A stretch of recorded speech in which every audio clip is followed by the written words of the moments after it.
Are we supposed to be talking or?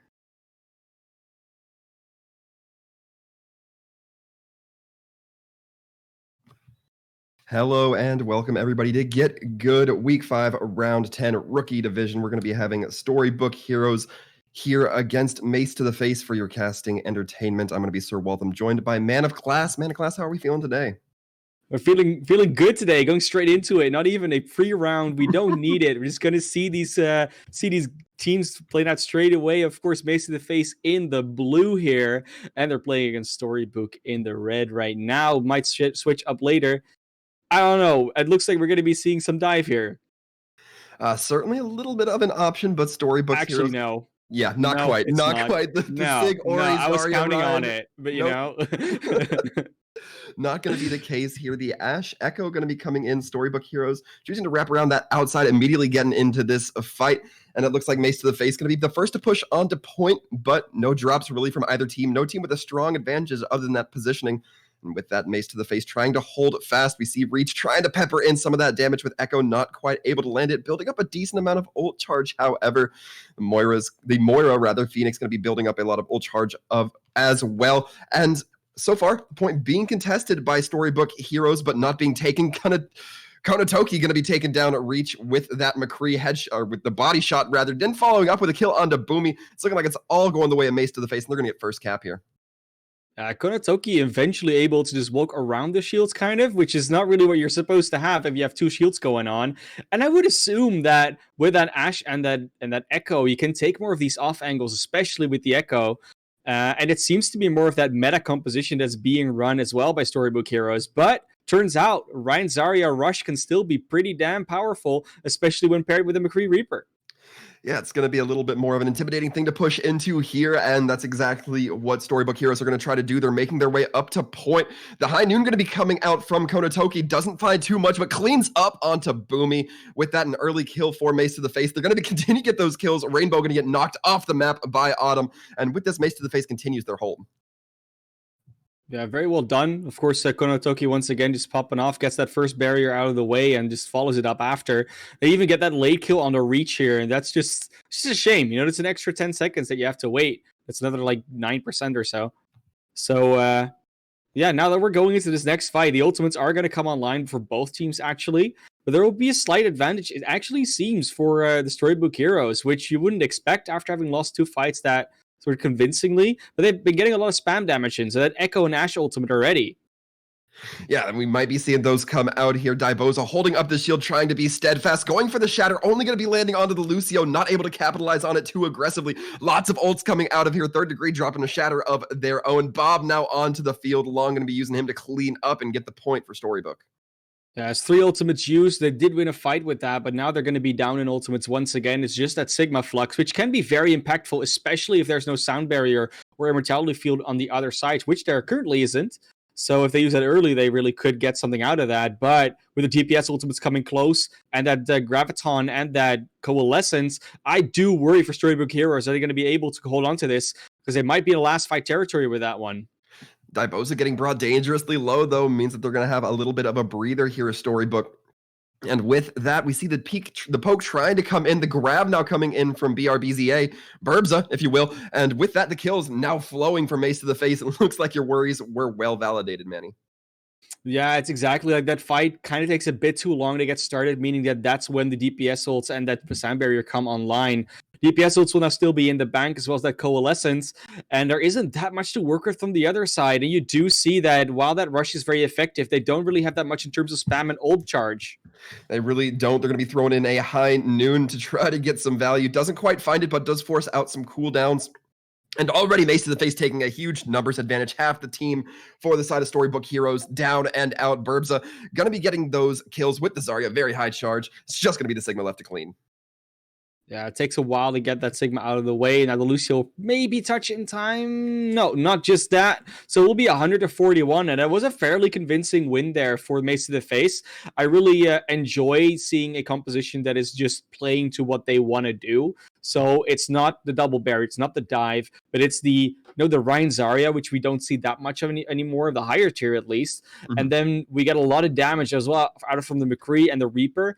And there's a big difference between the spam damage that Ashe and that Echo can provide together with the Sigma and the Rissa Halt combo sometimes, as opposed to what the McCree and the Reaper and to a large degree the Zarya also are getting out. That's damage that's more sticking, because once you get that damage down, it's hard to let go. Whereas the Ashe, the dynamite over the shield, the Echo gets some sticky bombs out. They don't often immediately lead to kills. They very often just use those abilities, and then they get a lot of ult charge out of them, but then the fight just keeps going. They don't really get the direct kills. Now we see the one team do the symmetric teleporter to the point, the other just to get out of spawn quicker, and we guess who's getting the better position on point. Yeah, it looks like Storybook Heroes already setting themselves up to turn this fight around, not wanting a fight like last time. They're going to have strong possession on point. That symmetry teleporter is so strong here, man. Yeah, so the one using exactly the same, right? Mace to the face tried to use the Symmetra just to get out of spawn quicker and then swapped over to the Reaper. But yeah, Storybook Heroes reached that situation perfectly. I mean, they prepared it perfectly. They just go on point with the Symmetra, and you don't want to push into a Symmetra on point on Li Xiang night market, and they trying to do it again and just get so much damage on them. Yeah, this is where that Symmetra is really going to shine on the defense here. Those turns able to deal so much damage, and just like that, it's looking like, once again, Mace to the face on the back foot. Long chasing down that Lucio with their Reinhardt. They're going to find it a little bit of stagger. Yeah, good stagger as well. I mean, they only got 30% still. They won 2 fights, only on 30%. So it's not a huge amount of damage done. But if you look at that ult charge from Mace to the face, they've got nothing done. They've just been running in, getting spam depth, and dying. Yes, they're quick fights, but if you're getting no ult charge out of them, you can have as many of them as you want before you even get into trouble if you're Storybook Heroes. We'll see if it makes the change here. The Maywall coming out, going to be sectioning off Diboza. The Earth Shatter coming out. Third degree doesn't seem to land too much long, dropping that proton barrier. Not going to be helping too much as the fight is now kind of swinging outside of it. The Reinhardt still down for Storybook Heroes. Nothing to bring him back onto the field too quickly. Long getting burned down by Coalescence from Phoenix. That's going to help things as well. That Symmetra not able to build up that charge as aggressively. The May, by Reach, and the Lucio going to have to try to make as much time on the clock count here. But third degree able to get back. That's going to buy them a little bit of time as Reach gets meleeed and then cleaned up by Konatoki. They're very well done. They do manage to bring that back, and now only their ultimates actually start getting back online. Phoenix is the only one really needed to use it there, as well as Long is now finally going back over to the Ashe. But so many ultimates are going to be coming up. This is a true Christmas for the lights going down. We will have to see here if Christmas comes early, and the Nano Boost coming out says it just might. The Graviton Surge coming. Konatoki up in the air with that Echo, able to burn down 2 of the tanks with that focusing beam. It is so powerful. Yeah, that follow-up after the Graviton and the Reaper ult come out, it's not even a question of how the focus beam, if they're going to be below half health. You just throw it in there. You're probably going to at least 1 or 2 kills. In this case, it was like 3 or 4 that Konatoki got. And that Echo is so dangerous. You see them now switching over to the double hit scan to try and reason with it, to try and say, like, you know what? You might have an Echo, but we have 2 hit scans, and at range we'll beat you. That's certainly going to be the goal here. The duplicate still on hand for Konatoki, focusing out the Ana. The Earth Shatter going to be taking down the Supercharger. And right now, Storybook here is looking a little bit bullied, stuck in this small room. They need to try to make something happen, but they're not. And because of that, Mace to the face is quickly going to remove them themselves. Yeah, they cannot even get out of spawn with that sound barrier. They can completely just boxed in that little room, attacked from 3 different angles, because Diboza was on one corner, then we had the Echo from the other side, and the Zarya just bubbling and spamming in there. It's so hard for them to really get out of this. They're going through the high ground, at least with 2 members, and the Ashe and the Sigma, perfect ones to do that with. And a good shield shatter block coming in. Third degree, not able to find too much on it. Konatoki getting stunned out, or slept out, I should say, and then pulled out of that duplicate form. But Trainer certainly helping to make up for their other DPS. Going to be taking down 2. Bob now rushing in onto the field. Will be quickly dealt with by the Mace to the face squad. But Burbza has that charge up, ready to absolutely melt the opposing team in Storybook if they let him, and it seems like that's exactly what's happening. The Graviton online, will they use it for this fight? It looks like Burbza is going to be investing. It takes an anti-nade for their troubles, but still able to clean up. Lucio and Reinhardt going to be the 2 primary factors on point, but it looks like it's going to work. Mace to the face has been repelled. Yeah, they have been, and now they use that Grav in a fight that was maybe not even winnable with the numbers they had left. Yes, they will still have an ultimate advantage, both support ultimates online, but you might have wanted that Grav just for the security. They'll still have Death Blossom and likely a Shatter coming up during that fight, but with all that's happening right now, You might have wanted it back. That's just all I'm saying. Absolutely couldn't agree more. And we're going to see the initiation with the Coalescence, the High Noon trying to come out, but the Wraith form from Trainer ensures they don't get the lesser of it.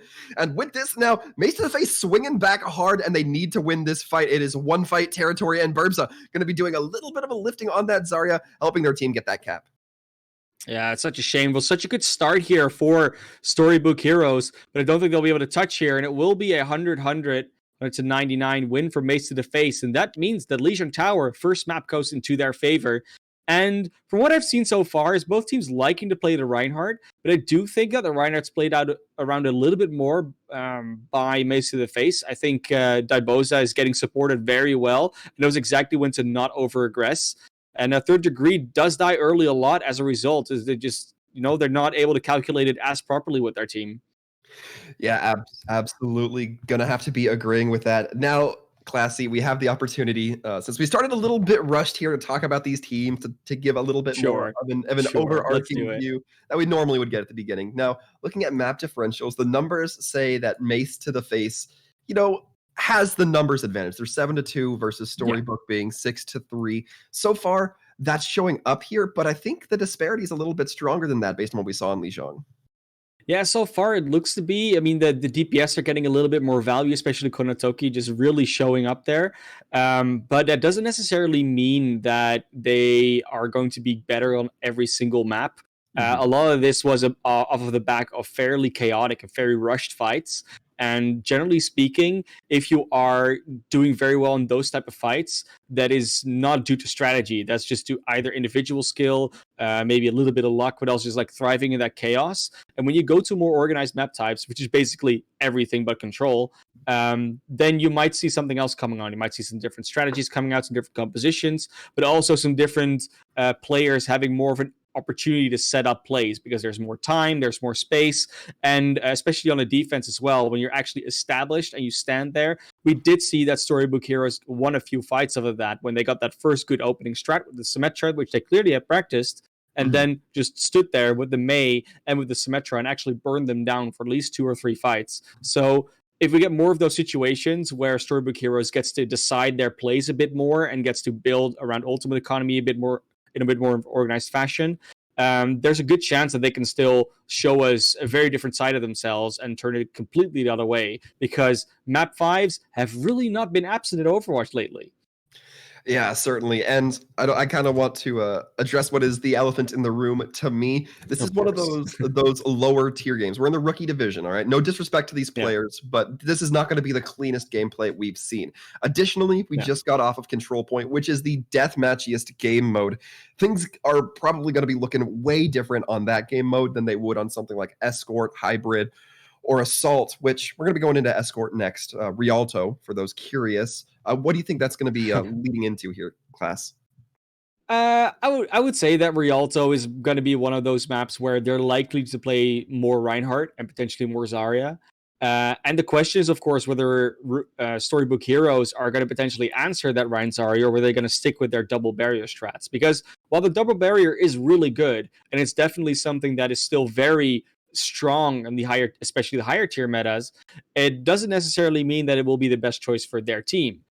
We might see some more hit scan and snipers come out as well, maybe a Hanzo, but it's also possible to play dive there. It's a very diverse map where a lot of teams usually will think it's more of a brawl. Let's just put out the Rein Zarya or the Orisa Hog or the Orisa Sigma or something like that. I have seen teams have a lot of success with a more multi-pronged attack where you try to go around them with a wrecking ball, maybe Tracer. Of course, the Pharmacy in the sky, maybe the Echo. So those are all elements I do expect to come back. And with Konatoki doing so well on the Echo last time, if they can combo around that, that would be a really good pick. Yeah, certainly. I think we tend to see those aerial hit scans as being very strong in lower divisions. I definitely have to agree. Pharah and Echo, they're going to be something I'm really rooting for, even more so than I normally root for Pharah.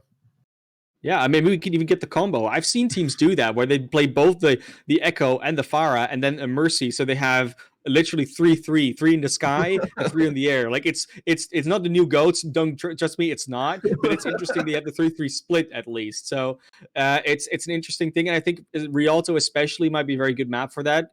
In particularly the first point. Because the further you get into the map, you either have too much of open space, which is on second, or too little open space, which is on third. So whether you can snowball that, or whether you can like abuse those angles that you still have, or just get shut down out of the sky, that will make a lot of a difference. We will see that Mace to the Face will start on the defense. So even there, we've always said that the Pharah is really good at just spamming corners without Hitscan getting any angles on her. So I'm definitely looking forward to potentially seeing that. But the Echo has been more popular in the meta as of late, of course.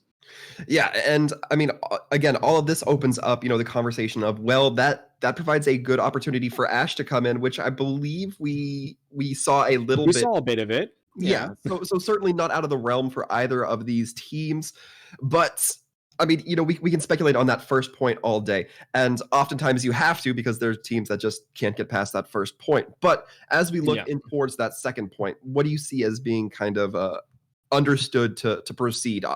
Do you anticipate any changes if something like a Pharah Echo goes into second?